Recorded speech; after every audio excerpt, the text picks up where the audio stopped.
Hello guys, gumawa tayo ng radish paratha. Ayan. So ganito ang namin guys. Breakfast. Madami na akong nagawa. So it's mixed guys. Andito na yung radish.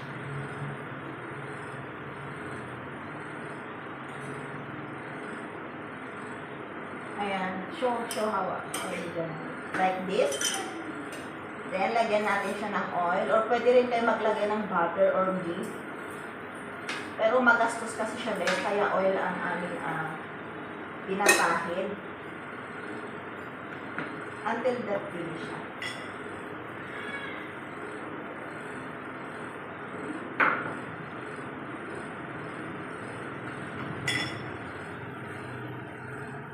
Si mother-in-law ang naggawa ng dough.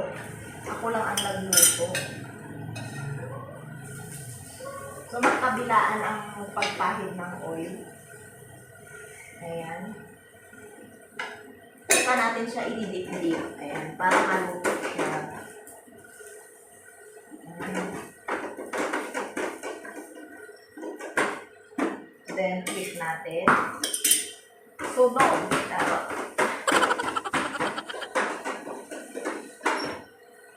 Malakas yung ating oil.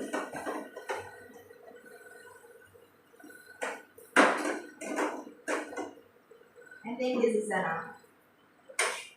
Yeah. So this is enough. Tada! Paratha!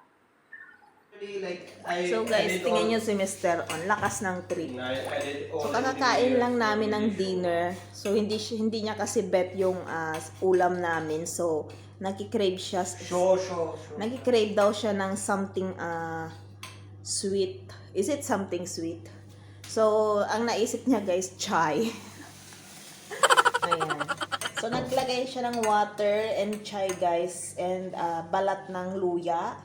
Then, pinakuluan niya. So, kumulo na siya. So, ilalagay niya na yung milk. Ayan. So, marunong din siya, guys. Yung mga basic cooking. Ayan. So, after that, naglagay na rin siya ng sugar dyan.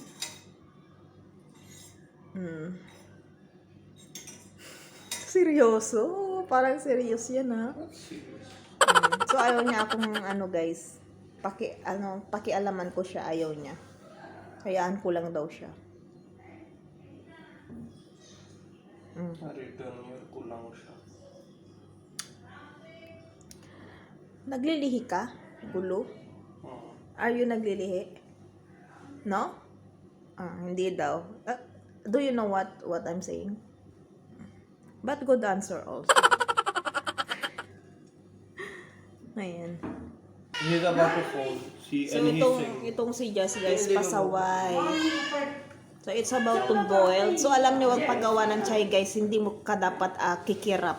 Kasi once na kumulo siya, umaapaw siya. So dapat pagka malapit na siya kumulo, binabantayan mo. Kasi aapaw siya, maglinis ka ng maglinis ka ng gasol. Chili, ano ba tawag dyan? Stove. See? Yan, kita nyo yung sinasabi ko, guys. Yan. So, tapos na. Is it done? Done?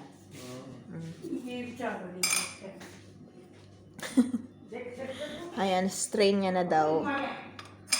Ayan. बस